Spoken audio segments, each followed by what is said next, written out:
What's up, Changemakers? Welcome to JLD Storytelling, a YouTube series where we will be showcasing the inspiring stories of young men of color in our community. Let's get into it.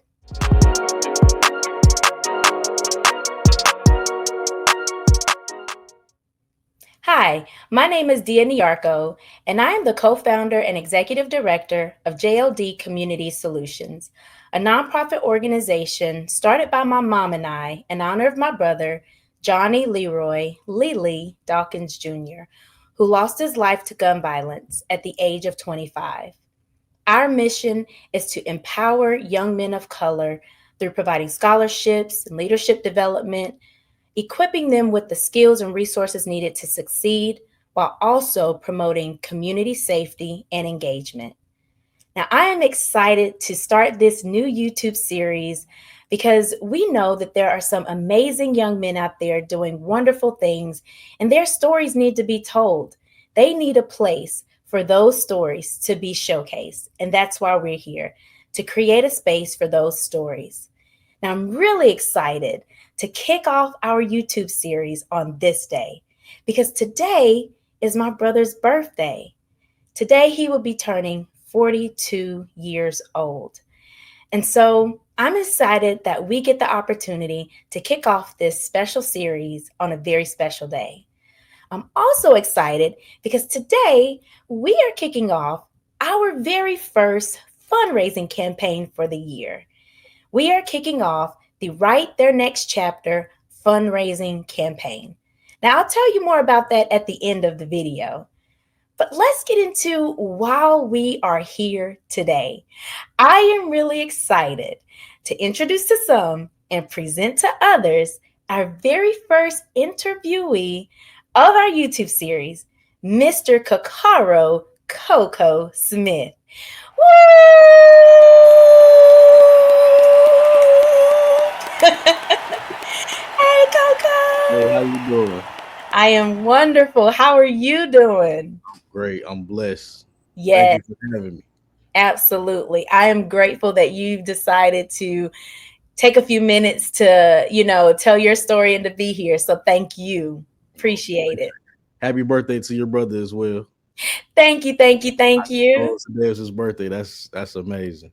Yes, yes, we are looking forward to celebrating with this and That's sharing it. it with our community. So you are helping us to make today very special. So thank you. No, thank you. Absolutely. Now, before we jump into all of the good stuff, all of the information you telling us about yourself, I Okay. would love for you to just indulge me for a second because I would like to do a couple of icebreaker questions. Okay. So, would you rather? Okay. All right. All right. Now these are sports related, but not really because I don't really know sports. But these are kind of funny, and or to me, they not might be funny, but they were funny to me. So you let me know. Okay. Okay. So the first one: hmm would you rather play basketball in flip flops or football in cowboy boots? I would rather play basketball than flip flops. Okay. Have you ever played basketball in flip flops? Yeah. In the backyard. Yep.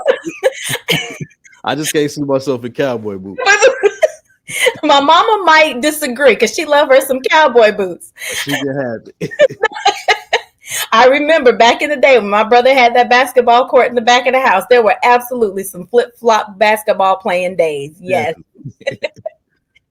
Next question. Would you rather coach a team of toddlers in basketball or seniors over the age of 70 in football? I would rather coach toddlers in basketball.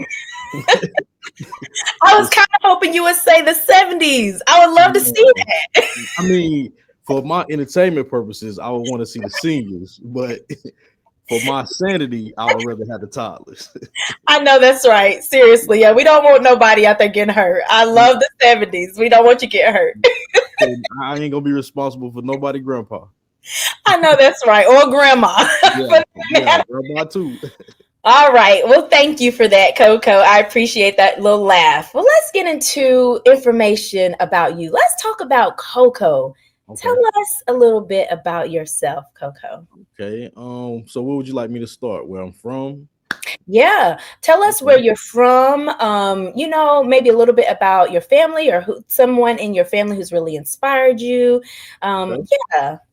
All right. So I'm from Lexington, North Carolina. Born and raised here. 37 years old. I'll be 38 this year. I went to Central Davidson Senior High School. Well, that's where I graduated from.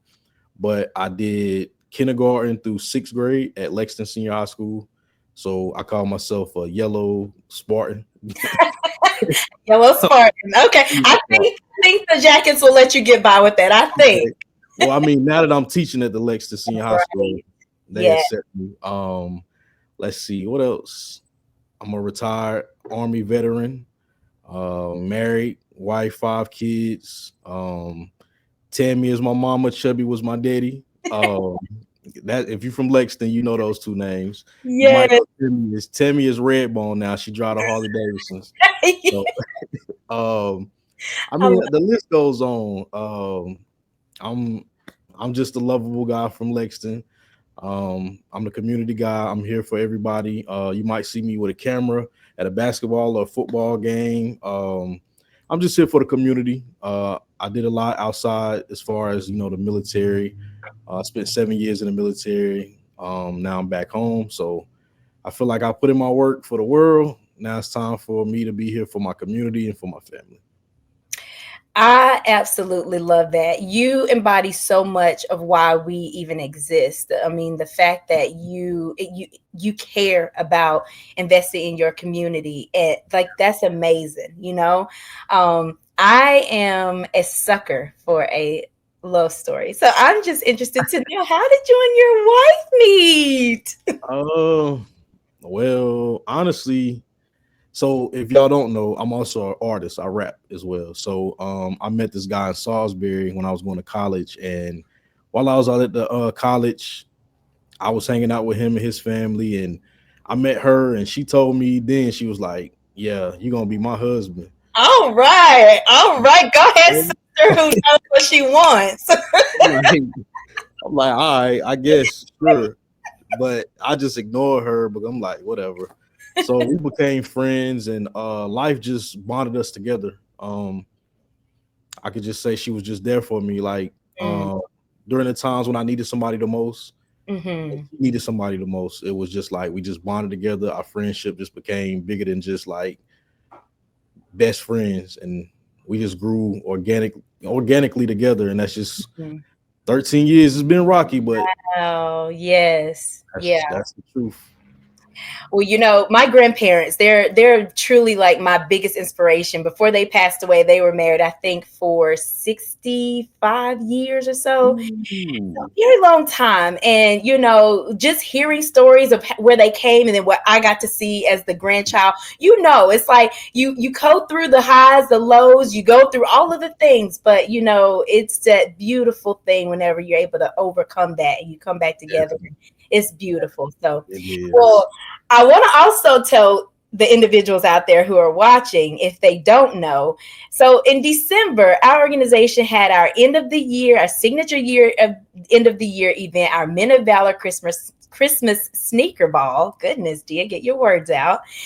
And during that event, we always crown the winner of the event. And for our 2024 event, Coco, this is why I'm really excited also to be interviewing him today, because he was crowned the winner of our 2024 Men of Valor Christmas Sneaker Ball. So big ups to Yes. you for that.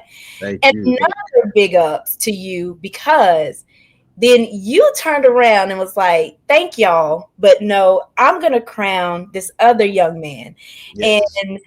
Yes. Mr. Rashad Jr., he was the youngest contestant, and you Yeah. decided to crown him because he is Yeah. our future. And so, Yeah. It was just big, like for him to even be on the stage, it just mm, says a lot for him, for his family, for raising him the way they do. So it was mhm. only right. And just listening to the purpose of y'all's organization, that is the crowd that we want. So all right, you got a job to do now, Shad. That's it. Yes, I love it. Well, I would like to learn a little bit more about. I know whenever at the event, I got to learn a little bit about the fact that you were in the Army. Mhm. And I'm just interested in knowing what inspired you to join the Army and what did that experience teach you about life? Okay, so short history on me. My father, he passed away in 2006. Mm-hmm. I graduated high school 2005. So if you know early me, I was a basketball fanatic. I thought I was going to the NBA. That was it for me. So when I graduated 2005, I received a scholarship to play basketball in college. So that summer, I came home from college and I found my father unconscious. Mm-hmm. And that was just like, that just changed my life. That from that moment, I had to become a man. At Mm-hmm. 17 years old, I had to just, everything just the unthinkable.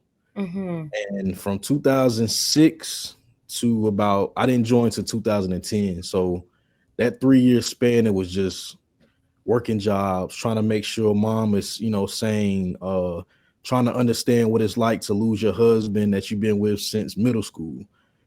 So my little brother, and then trouble. Idle mind is a devil's playground. So Yes. I just see myself getting in trouble. I don't have a record. I didn't do anything, but I just seen how the devil was just playing with my mind, and I started to scare myself to the Mm-hmm. where it's like you got to get away. You got to find a purpose. So I worked a job. That wasn't it. I said, you know what? I'm gonna join the military. Mm-hmm. And during the military is when I became religious. That's when I found out who I was. Mm-hmm. And in a crazy way, my father's death made sense. Mm. It was like he left for me to become who I needed to be.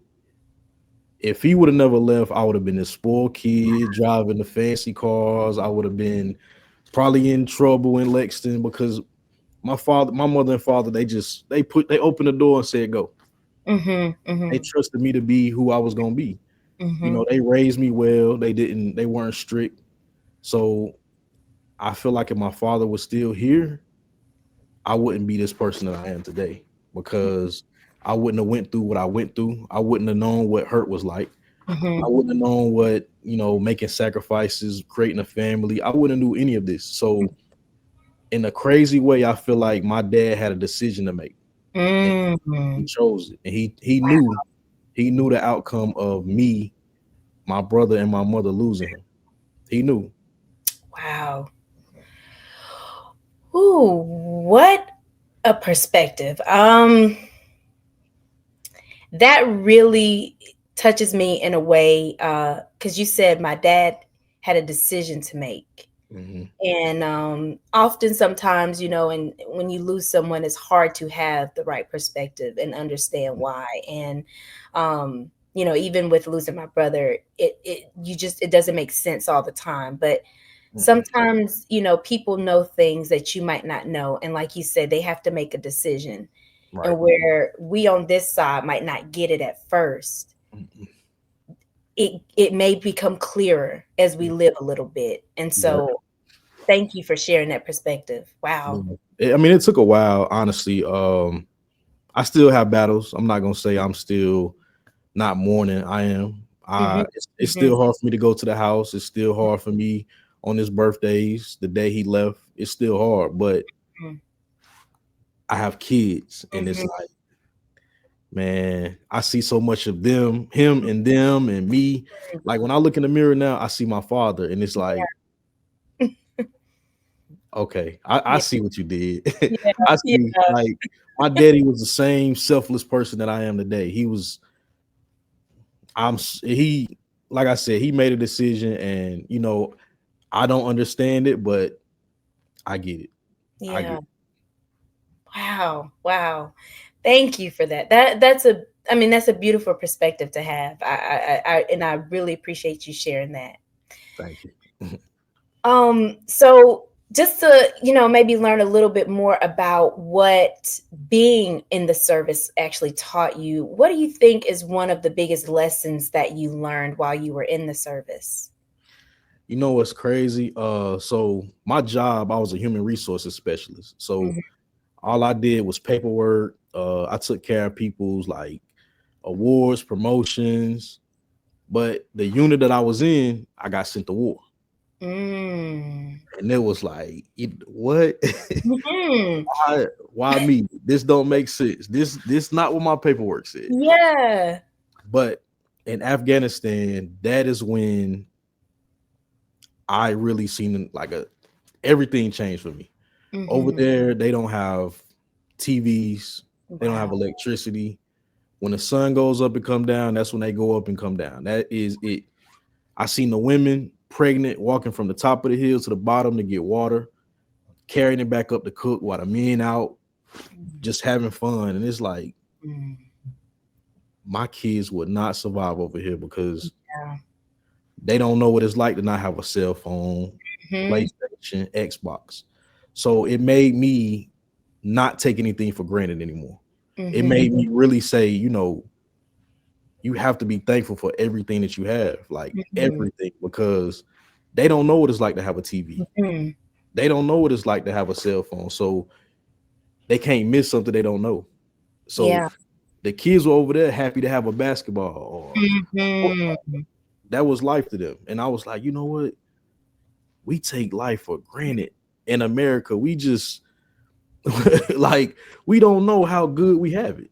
We don't know how blessed we are. So when I made it back home, oh, I changed dramatically. Like it was just like I didn't care about the value of a dollar. I didn't care about, you know, having a fancy stuff. It was family. Yes. I'm big on family. I'm big on just, hey, cuz what we doing today? Let's Yep. hang out. Family reunions. Why we not doing this stuff no more? Like Yeah. that was big to me because people are leaving every day, every week.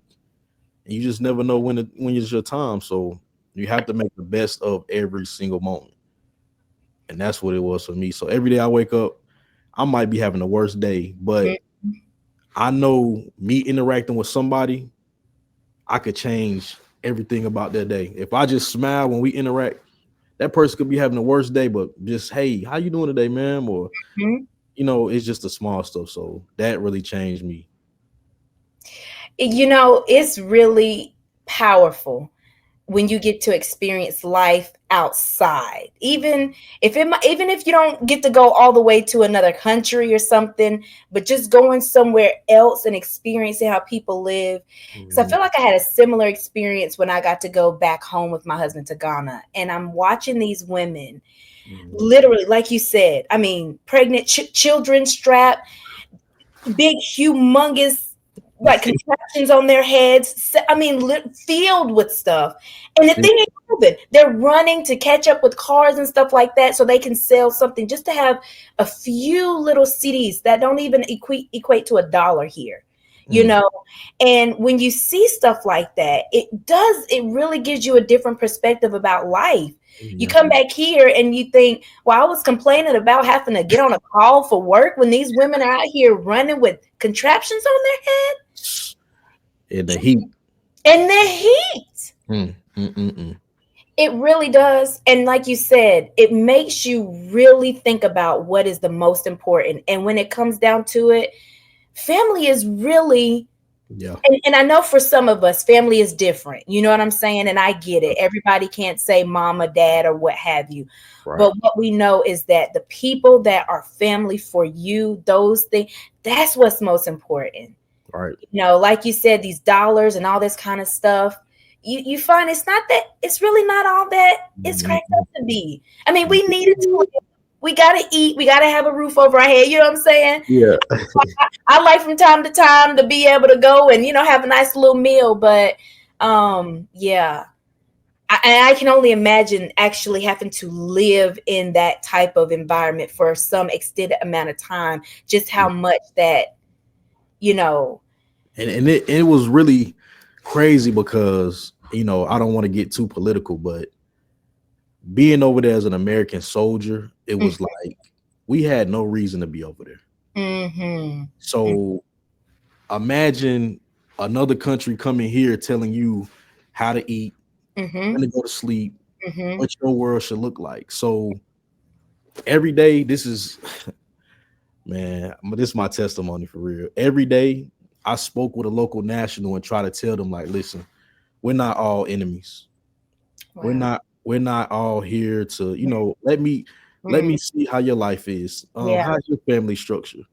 And it was just humbling to see like some men over there don't even know what it's like to be with a woman. Wow. They don't even know that, this is how you reproduce with they don't know it. Wow. So it was like, wow, like we're over here taking their natural resources and they don't have no control over their government. There's no government over there. There's no structure. They're just going and coming. If they and they also some men know that they're allowed to have 8 wives. Wow. So Okay. some of them had wives. Some of them don't even know what a woman looks like with like unveiled. None of Wow. that. So it was like America, you just don't know. Mhm. You just don't know. So Yeah. I listen. I love my woman. I listen. I, Mhm. I can Mhm. appreciate and be thankful every day that I can say I was born here, raised here, and I'm not. I don't really complain about too much because I seen what it's like. I seen what I could have been like. Yeah. I know my husband has had to kindly whip me into shape sometimes and I get to my complaint and he reminds me because he's like, I chose to be here, but you got to be here. Like I Ooh. you know, and I because sometimes you don't really understand even the little privilege that you do have, in being somewhere born like America. And sometimes it takes somebody from the outside kind of whipping you into shape to realize, hey, you might want to appreciate what you got. I'm just saying, Yes. So, wow, I could go on all and on with you about that. Yeah. Another wonderful thing about you, Coco, like you say, you really are selfless and you love giving back into the community. And you are a teacher at Lexington Senior High School. Yes. Yes. I'd Yes. love to learn a little bit more about what it means to you to be a teacher. So, me being a teacher is like this. I get to be somebody that I needed when I was. Mm. So I see the young men, and they remind me of young me, just lost, just living day to day. So any any child or any adult that I work with will tell you I'm the one in the hallways. I'm interacting. I get in trouble sometimes because I'm spending too much time with the kids. Like, come in my classroom, they talking to me.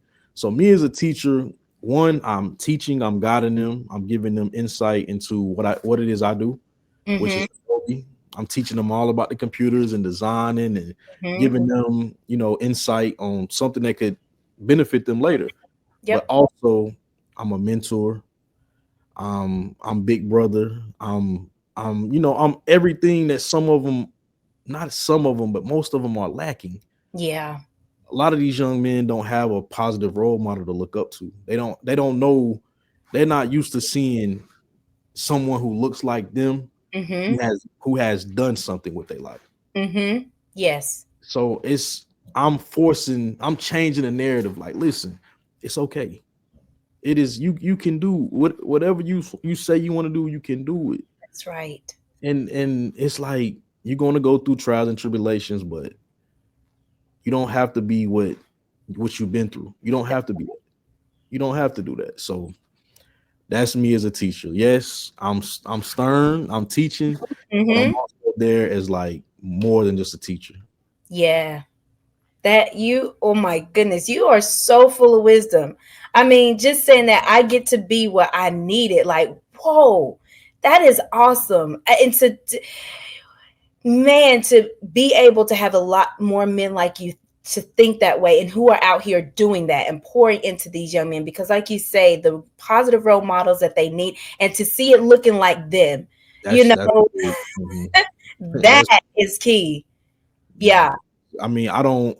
I don't go in and switch up anything. You know, I got my Mhm. hair. I mean, I put on, but I let them know like we are like we've been counted out for years. Yes. It's Yes. time to change that. It's like we need more doctors and lawyers and police Mhm. officers and okay, you can rap forever, but Yep.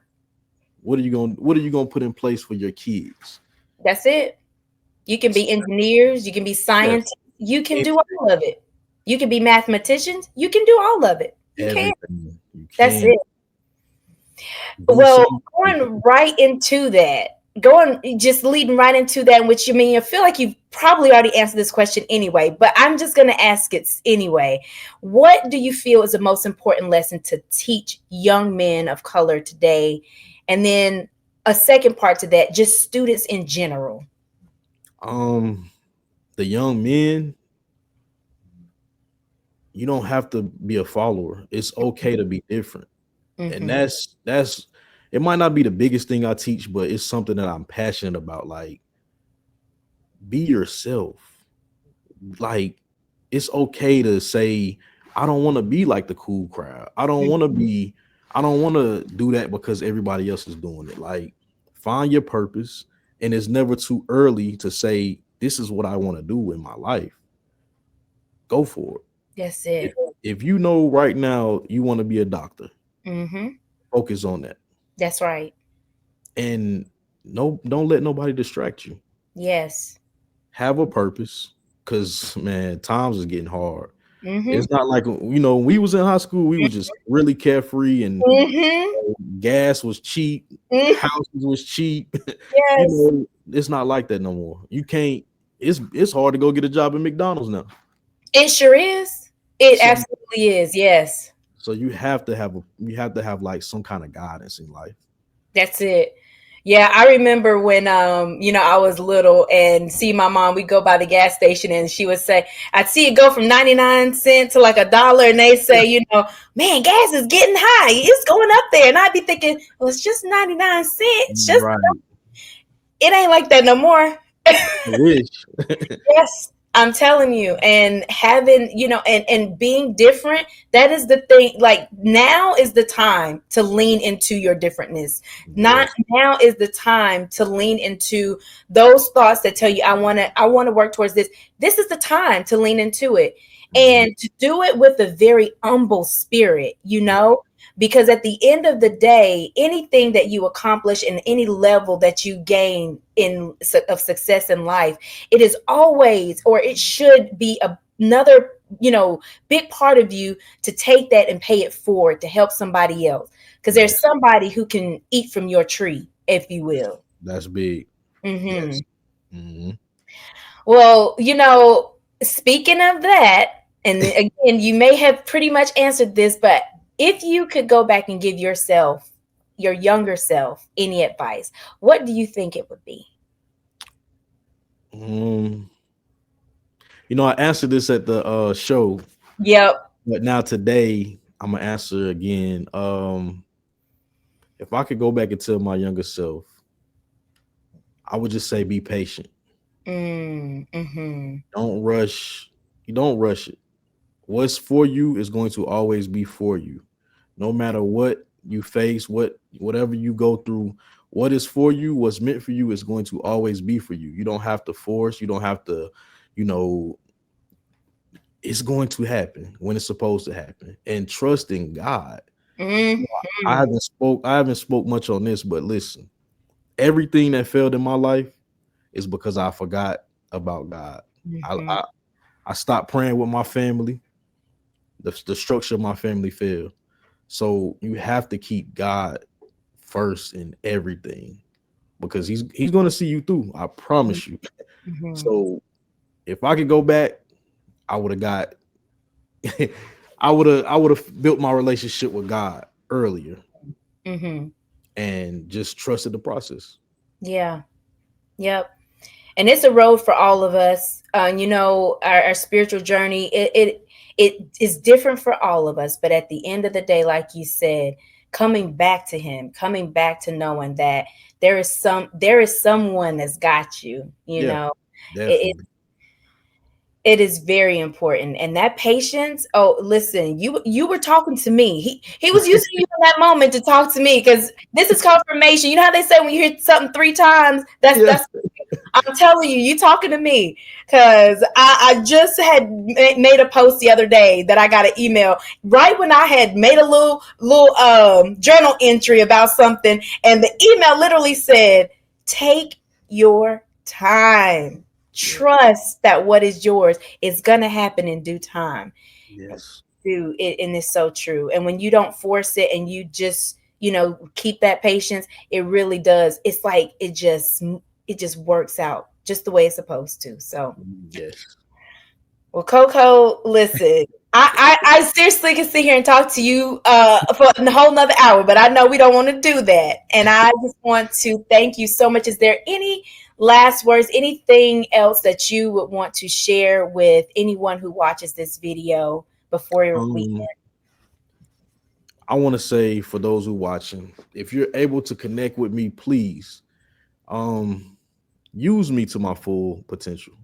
I am here. I've made the sacrifices to be the cameraman, to be a mentor, to be a teacher.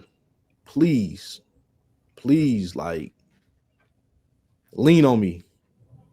I found my purpose and I know this is what I'm here for. So if you're watching this and you've seen something from me that maybe you're going through something and you want to reach out. If you're a veteran and you don't know how to get the benefits, contact me. If you are just a brother who just needs somebody to talk to, contact me. My line is always open.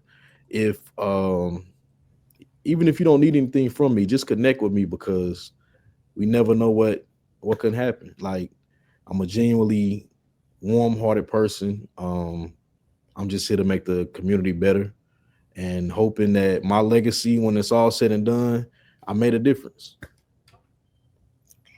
well, I will say that I have leaned in and I have decided to lean on that help because if it's okay to share, Go ahead.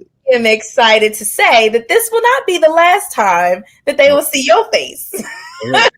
Correct. Because Coco is going to be my co host for the remainder of the time that we do this series and hosting these interviews. So, Coco, thank you. You Thank really you. are amazing. Yes. Thank you. Listen, your big brother was one of the people who told me, "Hey, boy, you good. Keep going." He used to see me in the gym trying to dunk. Man, keep trying. You got it. Man, go to the weight room. So I had so much love for him. It was just like that broke my heart. So even this is bigger than just him, but being that it's like has his name attached to it, I could never say no because he motivated me so much. I wanted to be like Lily. I wanted to be like Lily. I wanted to, when you see Lily, he smiled. Hmm. I wanted to be when I walked into the room, welcome like Lily was. Yeah. So that little bit of time that I spent with him and interacted with him impacted me. So if Yes. I can be a part of this organization and impact somebody else, you got me. That was him. And that is why we do what we do, because we just said, there was too much bigness for it to Yeah. just go away. So Yes. we are excited to have you, and we've got more thoughts and plan for you. So, buddy, we're like, hold on tight. We finna hold on tight. So, Perfect. I'm here. I'm here. well, Coco, thank you so much. I No, really do appreciate it. I look forward to more of our interviews that are to come, and yeah, thank you, no, thank you very thank much. you. And tell your mom I said, hey, or she probably watches. So, hey, Yep. mom. Hey, mom. Wow, what an amazing interview. I hope that you were just as inspired by this conversation with Coco as I was. And I would like to take this opportunity to share with you a little bit more about the Write Their Next Chapter fundraising campaign that I spoke about earlier in the video. This year, we are celebrating our 15th anniversary. 15 years of empowering stories and 15 years of making connections in the community. And so we have challenged ourselves with a really ambitious goal to raise $15,000 in the month of February. And we know that we're going to reach our goal. We're confident in this, and we know that you are going to be crucial in helping us reach that goal. We decided on $15,000 because it is our goal to be able to award $6,000 annually in scholarships. Now, last year, we were blessed to be able to award the most that we have ever awarded of $4,500 in scholarships. And so we truly believe that with your help, we'll be able to reach that goal of awarding $6,000 this year and remaining consistent with that for years to come. Now, we know again that there are some really powerful and capable young men out there that are full of potential. But we also know that there are systemic barriers that can prevent some young men, that are in underserved communities from really reaching those goals. Sometimes it's difficult to really see yourself accomplishing a goal whenever there's so many barriers that are coming up against you. But we're here at JLD Community Solutions to lend a hand. We know that there is many paths to success. And for those young men who decide to use the path of a higher education, we want to help to join in with the community that's supporting those young men and relieving some of the financial pressure, providing some resources to help you succeed. And that is what your contribution will help us to do with this giving campaign. You will help us, and you will be directly helping to write the next chapter for another young man in our community. So go on over to our website at www.jldscholarshipfund.org to learn more about how you can help us in writing the next chapter for one of the most deserving young men of color in our community. Thank you so much for taking time out for watching this video. And if you haven't done so already today, I want you to stop, take a moment, find a reason to laugh, and keep smiling. All right, see you next time.